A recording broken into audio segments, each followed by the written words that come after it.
Hello साथियों, कैसे हैं आप सभी। मैं अंकुर एक बार फिर से आप सभी का अपने यूट्यूब चैनल ऑनलाइन एकेडमी में स्वागत करता हूं। आज हम जो तैयारी करने वाले हैं वो है हमारा हिंदी का टॉपिक। और हिंदी सब्जेक्ट को अब हम कंटिन्यूटी के आधार पर पढ़ेंगे, क्योंकि आप सभी को पता ही है कि एसएससी जीडी की अभी जो है नोटिफिकेशन आने वाला है और उसका जो है पेपर में जो है ऐड दे दिया गया है कि उसकी वैकेंसी अब आने वाली है। तो लगभग 40,000 वैकेंसी एसएससी जीडी की आएगी। उसमें आपका 25 नंबर का हिंदी पूछा जाता है और 25 में से 25 नंबर लाना, ठीक है, वो हम यहाँ पे आपको जो है तैयारी कराएंगे। और UP triple S C PET का भी आयोजन होगा, उसमें भी आपका हिंदी पूछा जाता है। यूपी टेट, सुपर टेट से संबंधित जितने भी हम कह सकते हैं कॉम्पिटिटिव एग्जाम हैं आपके, जिसमें आपका Hindi subject as a subject आता है, उन सब में हिंदी का एक यूजफुल आपका जो है ये टॉपिक रहने वाला है, जिसे हम शुरुआत करेंगे हिंदी वर्णमाला से। तो ये हमारी आज से शुरुआत है हिंदी की, और हिंदी का आज ही हमारा पहला लेक्चर है। यदि आपको लेक्चर अच्छा लगे तो ज़रा वीडियो को लाइक करें, लेक्चर को जो ज़्यादा से ज़्यादा शेयर कर दें और चैनल को जो है सब्सक्राइब करें। तो चलिए हम अब आगे बढ़ते हैं और देखते हैं आज का जो हमारा पहला चैप्टर है वो है वर्णमाला का, हिंदी वर्णमाला। क्लियर। तो चलिए अब हम वर्णमाला के बारे में जानेंगे कि ये वर्णमाला होती क्या है, वर्णमाला होती क्या है। तो देखिए वर्णमाला, इसको नाम दिया गया कि वर्णमाला जो होती है ये होता है आपका वर्णों का समूह। क्या होता है ये? वर्णों का व्यवस्थित समूह, व्यवस्थित समूह, वर्णों का व्यवस्थित समूह। इसके बारे में भी जानेंगे, इसको व्यवस्थित समूह क्यों कहा गया। देखिए हमारे पास में कुछ वर्ण होते हैं, सभी को पता है वर्ण होते हैं, जैसे ए के बाद में हमने आ लगाया और आ के बाद में छोटी ई है और फिर बड़ी ई है, फिर छटा ऊ है, ठीक है। इस प्रकार से हमने इसको लगाया कि यह क्रम कैसा है, एक व्यवस्थित वर्णित क्या होता है आपका समूह है, एक व्यवस्थित समूह है। यह इस प्रकार नहीं होगा आपका कि आ के बाद में आपका बड़ी ई आ गया, फिर आपका छोटी ई आ गया, फिर आपका ए हो गया, तो ये क्या हो जाएगा, ये इस प्रकार से आपका नहीं होगा। तो इसलिए बोला गया कि वर्णों का व्यवस्थित समूह क्या कहलाता है आपके पास में, वर्णमाला कहलाता है। एक क्वेश्चन आपका यहां से बन जाता है कि वर्णों का व्यवस्थित समूह क्या कहलाता है, वर्णमाला कहलाता है। अब बात आ जाती है हिंदी की। हिंदी अपने आप में क्या है, एक भाषा है। और भाषा क्या होती है, भाषा अपने हम जो अपने भावों को या अपने विचारों को जिस माध्यम से प्रकट करते हैं उसको हम क्या कहते हैं, उसको हम कहते हैं भाषा। क्लियर। यहाँ तक अपने भावों को दूसरों के सामने प्रकट करना का जो माध्यम होता है उसको हम भाषा कहते हैं। तो भाषा को जानेंगे। भाषा क्या हुई आपकी, भाषा को हमने कहा कि अपने विचारों को, अपने विचारों या फिर भावों को, अपने विचारों या भावों को प्रकट करने का क्या होता है, माध्यम। प्रकट करने का माध्यम जो होता है वह आपका क्या कहलाता है, भाषा कहलाती है। अब हम अपने विचारों को कैसे प्रकट करेंगे, जैसे मैंने बता दिया, जैसे हमने कहा कि सेब क्या है, सेब लाल है, सेब लाल है। अब ये क्या हुआ, जब हमने तो बताया कि हमारे मन में भाव आए कि सेब कैसी है, सेब का रंग कैसा है, सेब लाल है, ठीक है। तो ये जो पूरा एक व्यवस्थित समूह बना आपका, यानी कह सकते हैं यह है आपका किसका समूह, शब्दों का समूह। यह एक प्रकार का शब्दों का समूह है और इसने इस शब्दों के समूह ने किसका निर्माण कर दिया, इस शब्दों के समूह ने निर्माण किया वाक्य का। तो इस वाक्य ने ही दर्शाए हैं हमारे क्या, अंदर के भाव। तो हम कह सकते हैं, यदि आपसे क्वेश्चन पूछा जाए कि भाषा की सार्थक इकाई, भाषा की सार्थक इकाई क्या है, तो भाषा की जो सार्थक इकाई है, भाषा की सार्थक इकाई वह है आपका वाक्य। भाषा की सार्थक इकाई क्या है आपका, वह है आपका वाक्य, ठीक है। और वर्णमाला से संबंधित क्या हुआ, वर्णों का व्यवस्थित समूह, जिसको हमने क्या कहा, उसको हमने कह दिया वर्णमाला। अब हम बात करते हैं कि ये वाक्य या फिर ये वर्ण कहाँ से आए। देखिए वर्ण को अपने आप में हम कह सकते हैं ध्वनि, वर्ण को क्या कह सकते हैं, ध्वनि। देखिए क्या होगा कि भाषा की जो, देखिए ये तो है आपका सार्थक इकाई, भाषा की सार्थक इकाई हो गया वाक्य। यदि आपसे पूछ लिया जाए, यदि क्वेश्चन में पूछ लिया जाए कि भाषा की सबसे छोटी इकाई क्या है, भाषा की सबसे छोटी इकाई, तो भाषा की सबसे छोटी जो इकाई है वह है आपकी वर्ण या फिर आप कह सकते हैं ध्वनि। ध्वनि ही क्या है आपका, वर्ण है। और ये वर्ण भी कैसा, जिसका एक अर्थ स्पष्ट हो, जिसका एक क्या हो, अर्थ स्पष्ट हो, वही भाषा की क्या है, आपकी सबसे छोटी इकाई है। तो भाषा की सबसे छोटी इकाई आपकी क्या होगी, ध्वनि हो गई, वर्ण हो गई। जैसे हमने, अब क्या होता था, देखिए भाषा कैसे बनी आपकी, धीरे धीरे पुराने समय में यानी कि प्राचीन काल में आपके आदि मानव थे, ठीक है। आदि मानव लोग थे जो, वे उस समय उनको जो है भाषा का ज्ञान नहीं था। वो एक संकेतों के आधार पर एक दूसरे से क्या करते थे, अपने अपने मन के विचारों को, अपने भावों को क्या करते थे, प्रकट करते थे। जैसे दूर से आवाज़ लगा ली ए ऊ ऐसे करके, तो ये सब वहाँ से आपके क्या हुई, वहाँ से आपकी ये ध्वनि आई। ध्वनि बोले एक प्रकार से आपके क्या आए, वर्ण आए, जैसे ए ई ऊ इस प्रकार की कुछ आवाज़ें, तो ये ध्वनि से प्रकट हुई और ध्वनि से ही आपके क्या बने, वर्ण। यानी कि इन ध्वनियों को ही क्या कह दिया गया, वर्ण कह दिया गया। तो भाषा की जो सबसे छोटी इकाई है उसको क्या कहा गया, वर्ण कहा गया। ठीक है, और वर्णों के व्यवस्थित समूह को क्या कहा गया, वर्णमाला कहा गया। और भाषा यानी अपने भावों में दूसरों को पहुंचाने के लिए जो माध्यम होता है उसको क्या कहा गया, भाषा कहा गया। और भाषा की जो सार्थक इकाई होती है वह क्या होता है, आपका वाक्य होता है। ये तो हमारा हो गया यहाँ तक क्लियर बिल्कुल। अब हम जानेंगे वर्णों के बारे में, वर्णमाला के बारे में अब हम पढ़ने वाले हैं। क्लियर यहाँ तक, यहाँ से क्वेश्चन आपका जरूर बनता है। चलिए अब हम कुछ जानेंगे कि वर्णमाला, ये वर्णमाला है। वर्णमाला में क्या होता है, वर्णमाला में कितने वर्ण हैं। तो वर्णमाला में यदि मैं संख्या की बात करूं तो 52 52 वर्ण है। वर्णमाला में टोटल कितने वर्ण हैं, आपके 52 वर्ण हैं। उनमें से आपके दो भागों में डिवाइड है, एक आपके हैं स्वर और दूसरा आपके होते हैं व्यंजन। क्या होते हैं आपके, एक होते हैं आपके स्वर और दूसरा क्या होता है आपका व्यंजन। इनको दो भागों में बांट दिया गया। स्वर क्या होते हैं, स्वर अपने आप में क्या होते हैं, स्वतंत्र होते हैं। जैसे मैंने अभी बताया, इनको बोलने के लिए ये अपने आप में क्या होते हैं, स्वतंत्र होते हैं। जैसे ए ई उ। दूसरी इधर बात करें व्यंजन की, ये होते हैं अस्वतंत्र। अस्वतंत्र यानी कि इनको बोलने के लिए, व्यंजनों को बोलने के लिए किनकी आवश्यकता पड़ती है, स्वरों की आवश्यकता पड़ती है। स्वरों की आवश्यकता पड़ती है, वो बताएंगे भी आपको कैसे उनकी आवश्यकता पड़ी। व्यंजन जो होते हैं वो अस्वतंत्र होते हैं अपने आप में, उनको बोलने के लिए स्वरों की आवश्यकता पड़ती है। और स्वर की बात करें तो स्वर अपने आप में क्या होते हैं, स्वतंत्र होते हैं। ठीक है, स्वर कैसे होते हैं, अपने आप में स्वतंत्र होते हैं। अब मैं स्वर की बात करूं तो स्वर मुख्यतः कितने प्रकार के होते हैं, 3 प्रकार के। पहली बात करें तो ह्रस्व स्वर, ह्रस्व स्वर। दूसरी बात करें तो दीर्घ स्वर और तीसरी बात करें तो प्लुप्त स्वर। इनको कहा गया, क्या कहा गया, प्लुप्त स्वर। प्लुप्त स्वर, ह्रस्व स्वर, दीर्घ स्वर और प्लुप्त स्वर। ठीक है, और स्वर क्या होते हैं, अपने आप में स्वतंत्र होते हैं। इनके उच्चारण के लिए ये खुद में ही अपने आप में क्या है, स्वतंत्र है। परंतु व्यंजन के उच्चारण के लिए किसकी आवश्यकता पड़ती है, स्वरों की आवश्यकता पड़ती है।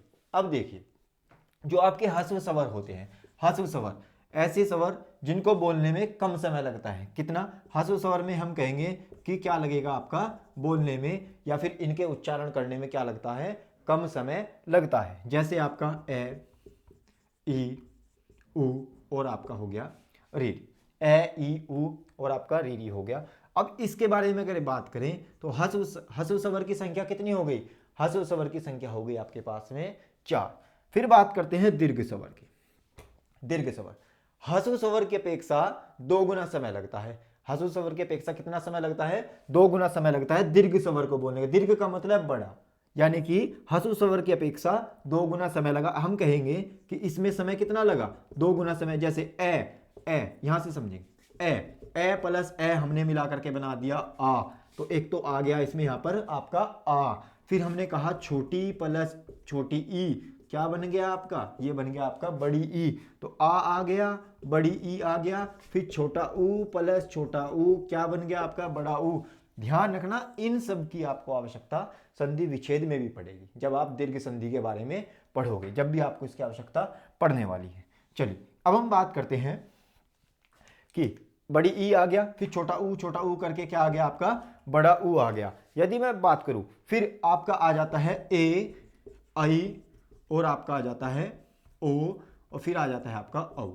ठीक है, उसी प्रकार ये बनेगा, जैसे ए प्लस ई बना आपका ए प्लस बड़ी ई बन गया आपका आई, ए प्लस ऊ बन गया आपका ओ और ए प्लस बड़ा ऊ बन गया आपका औ। ठीक है, तो ये बने आपके दीर्घ स्वर में। दीर्घ में कौन कौन आ गए, आ ई ऊ ए आई ओ औ। अब देखिए, बोलकर देखिए आप, इसमें तो लग रहा है, इसके उच्चारण में लग रहा है कम समय। तो ह्रस्व स्वर जो हो गए आपके, उनके उच्चारण में कैसा समय लग रहा है, कम समय लग रहा है। जैसे ए ई उ री। दीर्घ में चलते हैं, 2 गुना समय, आ ई उ ए आई ओ औ। ठीक है, तो इस प्रकार का ये जो 2 गुना समय लग रहा है, ये किसमें लग रहा है, दीर्घ स्वर में। अब बात करते हैं प्लुत स्वर में। दीर्घ स्वर में कितनी संख्या होगी? दीर्घ स्वर की संख्या हो गई आपके पास में 7। अब बात करते हैं प्लुत स्वर की। तो प्लुत स्वर में क्या होता है? इनमें समय लगता है 3 गुना। कितना समय लगता है? 3 गुना। जैसे कोई सड़क पे चल रहा है, जा रहा है, आवाज लगानी है तो क्या करेंगे? ए, एक लंबी आवाज बिल्कुल उसको आप लगाते हैं, ए, ओ। या फिर एक उच्चारण होता है ओम का उच्चारण। किसका उच्चारण होता है? ओम का उच्चारण। उसको कहते हैं ओम। इस प्रकार से आप क्या करते हैं? उच्चारण करते हैं। तो वो क्या होता है आपका? वो आपका होता है आपका प्लुत स्वर। ओम, सुनो, ठीक है, इस प्रकार का ये आपका हो गया आपका क्या? प्लुत स्वर में। तो प्लुत स्वर में कितना समय लग गया? 3 गुना समय। उम्मीद कर रहा हूं कि स्वर आपके क्लियर हो गए होंगे। ह्रस्व स्वर की बात करें तो क्या होता है? उच्चारण में कम समय लगता है, ए, ई, उ, री, ठीक है। और 4 होते हैं, ह्रस्व स्वर की संख्या होती है 4।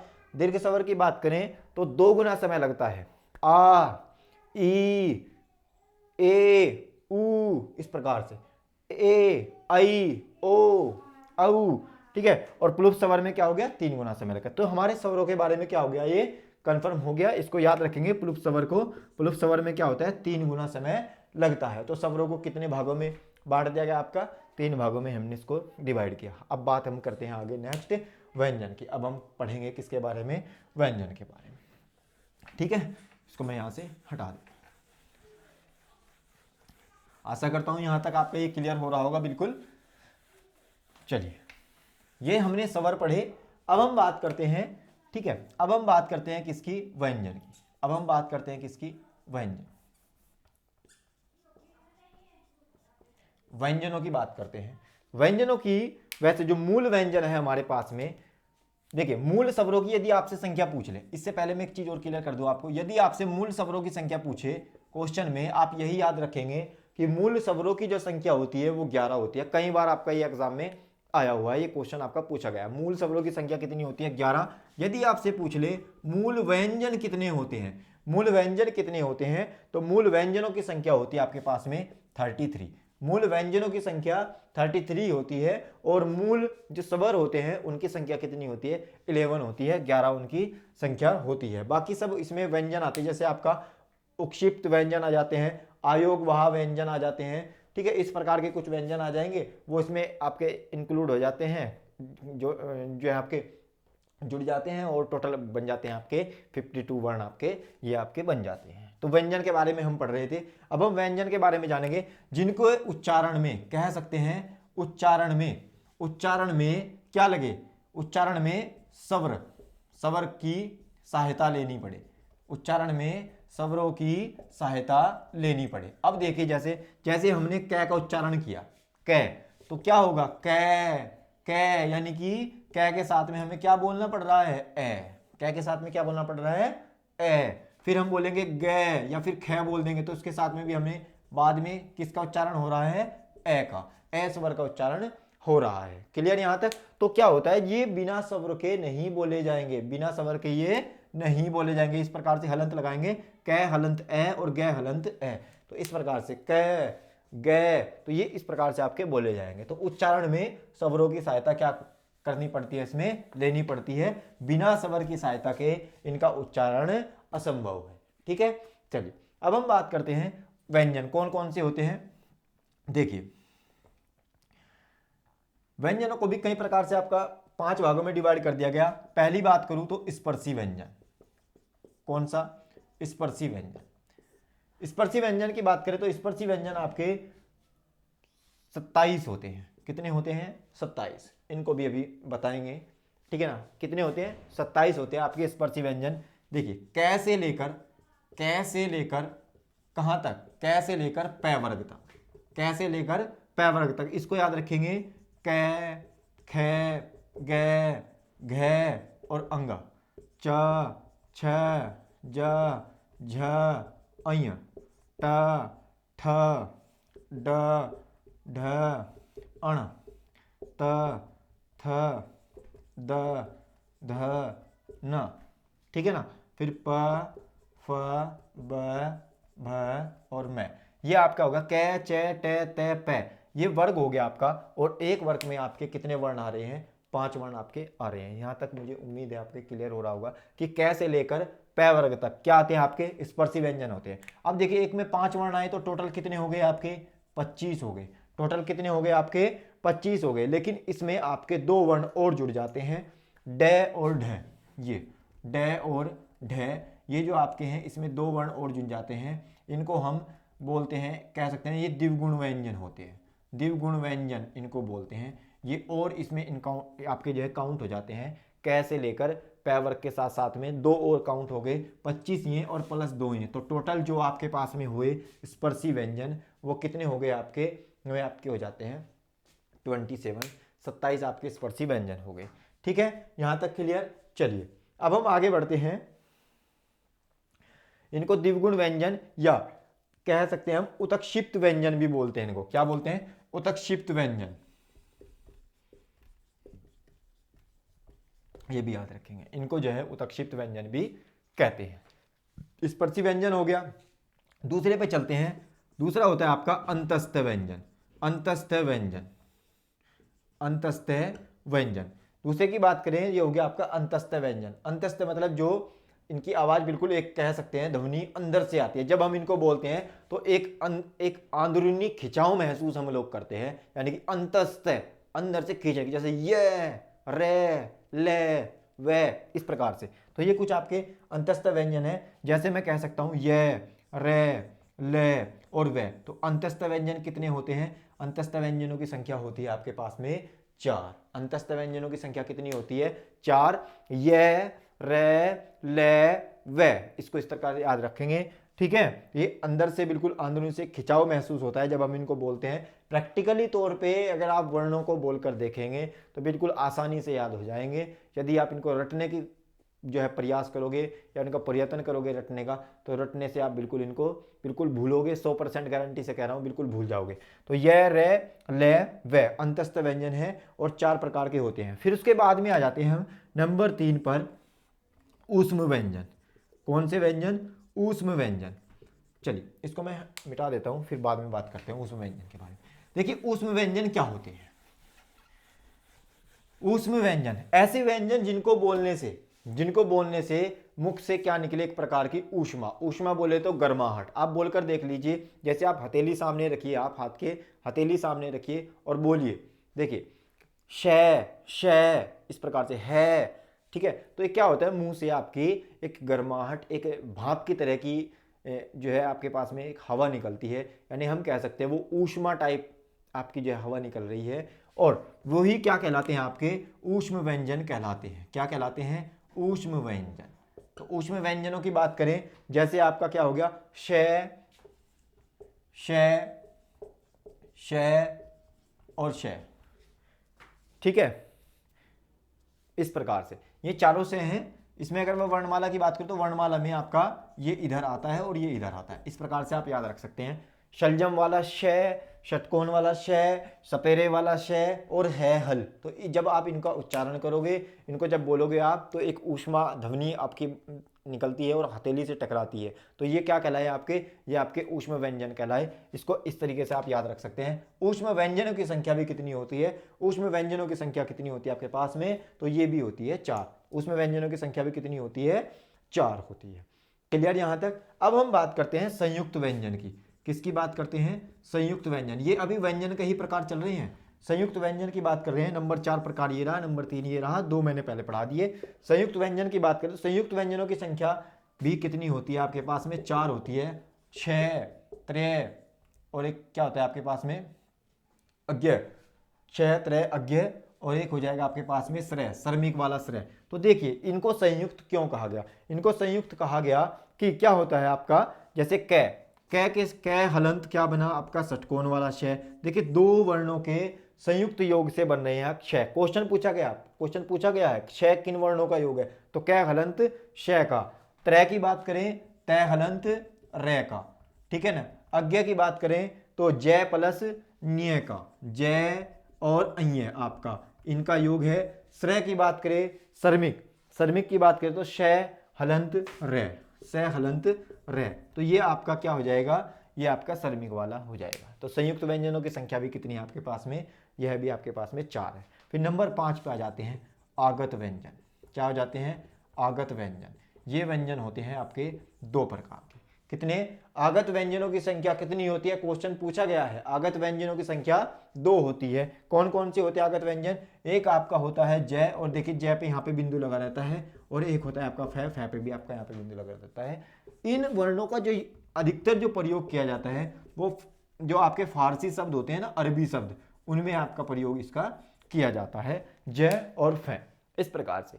तो ये आपका एक व्यंजनों का मैंने आपको जो है डिवाइडेशन करके बताया है। व्यंजनों के भाग बता दिए। व्यंजनों को 5 प्रकार से बांटा गया, और स्वरों को जो है 3 प्रकार से बांटा गया, ह्रस्व, दीर्घ और प्लुप्त। व्यंजनों को भी इसी प्रकार से बांट दिया गया, स्पर्शी, अंतस्थ, ऊष्म, संयुक्त और आगत व्यंजन के रूप में। तो ये हो गया आपका इनके जो है डिवाइडेशन। आगे हम बात करते हैं अब कि उच्चारण। अब हम बात करेंगे कि इनका उच्चारण क्या क्या होता है। तो मैं आपको पहले व्यंजन के ही उच्चारण के बारे में बताऊंगा, फिर हम बात करेंगे स्वरों के बारे में। तो व्यंजन से काफ़ी क्वेश्चन बनते हैं आपके, व्यंजन के बारे में हम बात करते हैं। तो देखिए अब उच्चारण का स्थान, ठीक है ना, उच्चारण के आधार पर व्यंजन का उच्चारण स्थान, उच्चारण के आधार पर यदि मैं बात करूं, उच्चारण के स्थान, उच्चारण के आधार पर, उच्चारण के आधार पर, उच्चारण के आधार पर इन्हें, यानी कि जो व्यंजन है आपके, किस प्रकार से इनको जो है डिवाइड किया गया है। तो उच्चारण के आधार पर याद रखना है कंठ तालु, ठीक है ना। मैं आपको एक ट्रिक बताने जा रहा हूं, KTMDO, KTMDO, यह आपने याद रखना है, KTMDO। K फोर कंठ बनेगा आपका, T से बनेगा तालव्य, M से बनेगा मूर्धन्य, D से बनेगा दंत, O से बनेगा ओष्ठ्य, यानी कि ओठ आपके, ठीक है।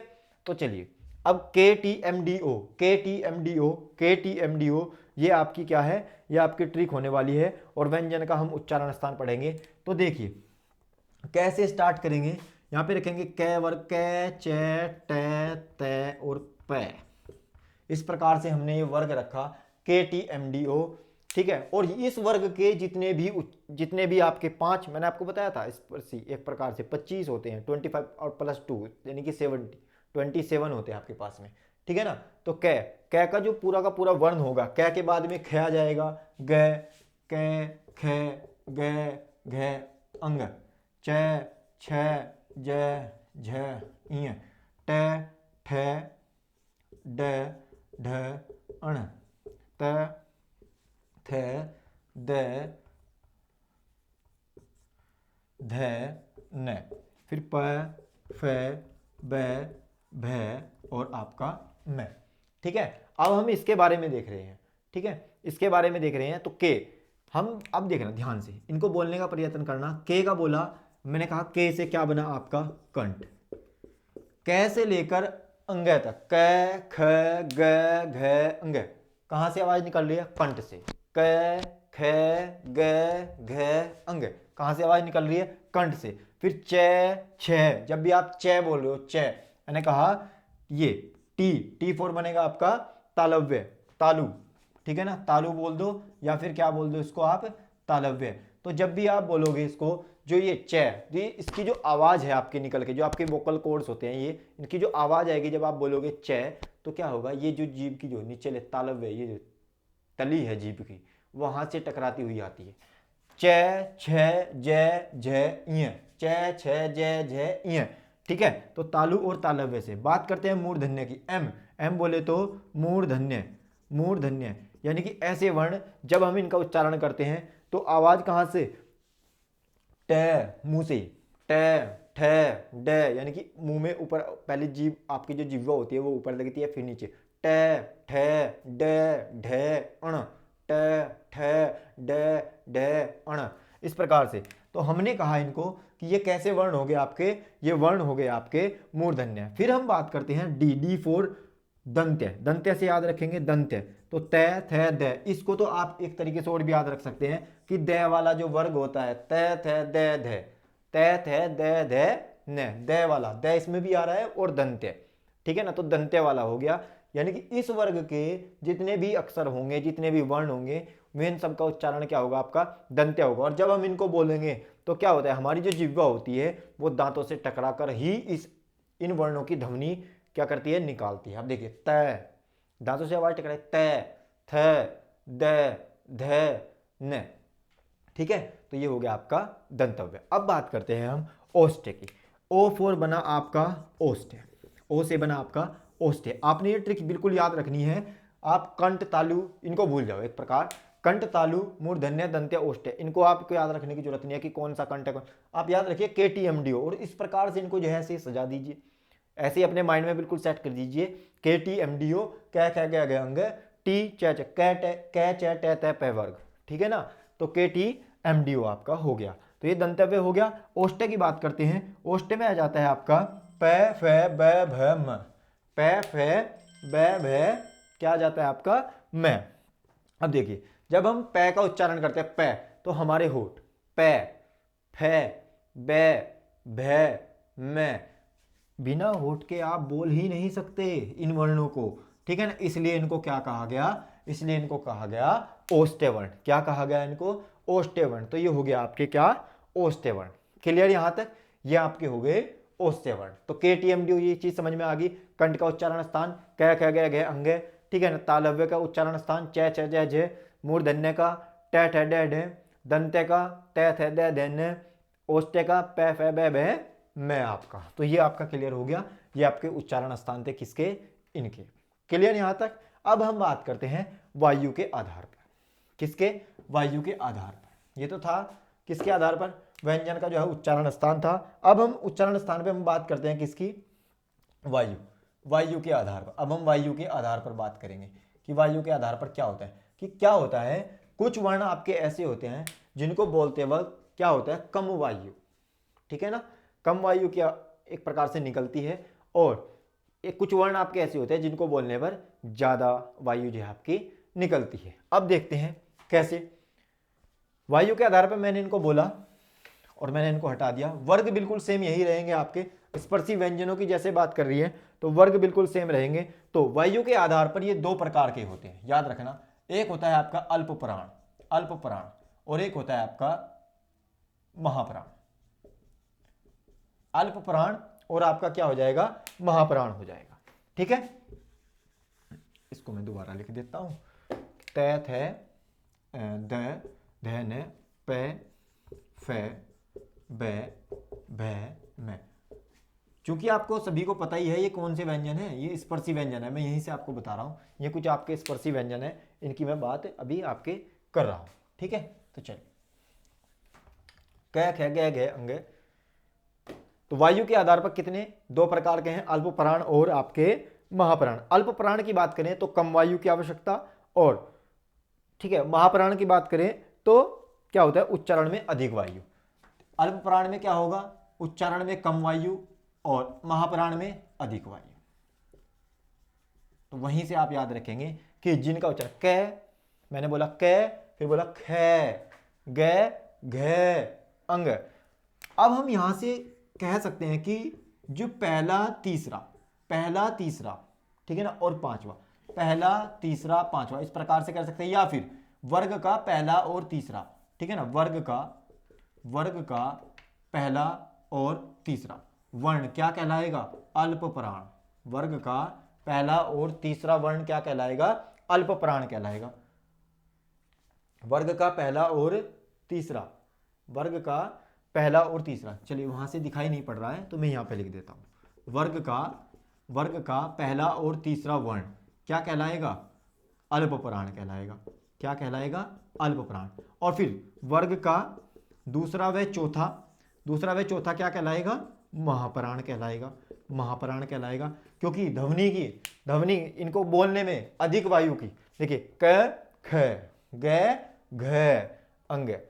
च पहला हो गया अल्प प्राण, छ महाप्राण, जय अल्प प्राण, झ महाप्राण, इय। फिर ये आपका अल्प प्राण में आ गया। ट अल्प प्राण, ठ महाप्राण, ड अल्प प्राण, ढ महाप्राण। फिर अण आपका किस में आ गया, आपका ये भी आपका अल्प प्राण में आ गया। फिर त अल्प प्राण, थ महाप्राण, द अल्प प्राण, ध महाप्राण। फिर न भी आपका किस में आ गया, अल्प प्राण में आ गया। प अल्प प्राण, फ महाप्राण, ब अल्प प्राण, भ महाप्राण। फिर मैं किस में आ गया, अल्प प्राण में आ गया। तो आशा करता हूं यहां तक आपके बिल्कुल समझ में आ गया होगा। अल्पप्राण और महाप्राण ये है वायु के आधार पर। किसके आधार पर है? वायु के आधार पर है। क्लियर यहां तक? ठीक है। अब कुछ क्या होते हैं, अब ध्यान रखना, इसी में अल्पप्राण और महाप्राण में मैंने आपको पढ़ाया था ऊष्म व्यंजन। जितने भी आपके ऊष्म व्यंजन होंगे, इसको भी आप नोट करेंगे, जो भी आपके ऊष्म व्यंजन होंगे, ऊष्म व्यंजन, ठीक है ना, जो भी आपके ऊष्म व्यंजन होंगे वो किस में आएंगे? आपके महाप्राण में। ऊष्म व्यंजन, ऊष्म व्यंजन, ऊष्म व्यंजन कौन कौन से थे आपके? श, षटकोण वाला स, सपेरे वाला श और है, ये चार आपके ऊष्म व्यंजन थे। ये किस में आएंगे? महाप्राण में आएंगे, क्योंकि अधिक वायु की इनके उच्चारण में क्या हो रही है? आवश्यकता हो रही है या फिर निकल रही है अधिक वायु। इस प्रकार से आप याद रख सकते हैं। फिर अल्पप्राण की बात करूं तो अल्पप्राण में आ जाएंगे आपके जो भी अंतस्थ व्यंजन मैंने आपको बताए थे। कौन से व्यंजन बताए थे? अंतस्थ, अंतस्थ व्यंजन जो मैंने आपको बताए थे, ठीक है ना। जैसे आपके अंतस्थ व्यंजन कौन कौन से थे? य, रे, ले और वे, चार प्रकार के आपके अंतस्थ व्यंजन थे। वे सभी किस में आएंगे? अल्पप्राण में। प्रैक्टिकली तौर पे आप बोल करके देख लीजिए, ये, रे, ले और वे, कम वायु की, उच्चारण में कम वायु निकल रही है। महाप्राण में चलते हैं, उसमें व्यंजन श है, अधिक, अधिक क्या हो रही है इसमें? वायु, अधिक वायु की, ठीक है ना, इसमें आवश्यकता हो रही है। तो महाप्राण की बात आपकी ये हो गई। तो अल्पप्राण और महाप्राण मैंने आपको यहाँ पे बिल्कुल करा दिए हैं। अब बात करते हैं ध्वनि के आधार पर। किसके आधार पर बात करेंगे? ध्वनि के आधार पर हम बात करेंगे, ठीक है। ये तो था वायु के आधार पर, एक मैंने आपको करा दिया उच्चारण, फिर अल्पप्राण महाप्राण हो गया। अब बात करेंगे ध्वनि के आधार पर। तो ध्वनि में होता है संघोष और अघोष। क्या होता है? सघोष और आपका अघोष। ध्वनि के आधार पर यदि बात करें, ध्वनि के अकॉर्डिंग, ध्वनि के अनुसार, तो क्या होता है? दो प्रकार के होते हैं, सघोष और आपका क्या होता है? अघोष। सघोष हो गया और दूसरा आपका हो जाता है अघोष। तो फिर वही लिखेंगे आप अपना, क, ख, ग, घ, अंग, च, छ, ज, झ, ञ, ट, ठ, ड, ढ, ण, त, थ, द, ध, न, प, फ, ब, भ, म। ठीक है, ये आपके मैंने लिख दिए दोबारा से। और इसमें सघोष और अघोष किस प्रकार से आप अब देख सकते हैं, उसके बारे में चर्चा करते हैं। तो ध्वनि के अनुसार है सघोष, यानी कि जिन वर्णों को बोलते समय कंपन या गूंज उत्पन्न होती हो, जिन वर्णों को बोलते समय कंपन या फिर गूंज उत्पन्न होती हो, उनको क्या कहते हैं? सघोष कहते हैं। हाँ, यहाँ पर हम लिख सकते हैं कि कंपन या फिर गूंज उत्पन्न होती है, उनको हम क्या लिख सकते हैं? उनको हम कहते हैं सघोष वर्ण कहते हैं। किस प्रकार से? देखिए, अब तो देखिए कंपन कहाँ हो रहा है? कंपन हो रहा है आपका क, ख में हो रहा है क्या? क, ख नहीं हो रहा है ना, ग, घ, अंग, तो इसमें आपका कंपन हो रहा है। च, छ, ज, झ, ञ, ट, ठ, ड, ढ, ण, त, थ, द, ध, न, प, फ, ब, भ, म। ये जो आपका हम कह सकते हैं कि वर्ग का तीसरा वर्ण, वर्ग का क्या? वर्ग का तीसरा, चौथा और पांचवा, वर्ग का तीसरा, चौथा और पांचवा वर्ण क्या है? आपका सघोष है। और वर्ग का पहला व दूसरा वर्ण क्या कहलाएगा आपके पास में? अघोष कहलाएगा। क, ख, च, छ, ट, ठ, त, थ और प और आपका फ।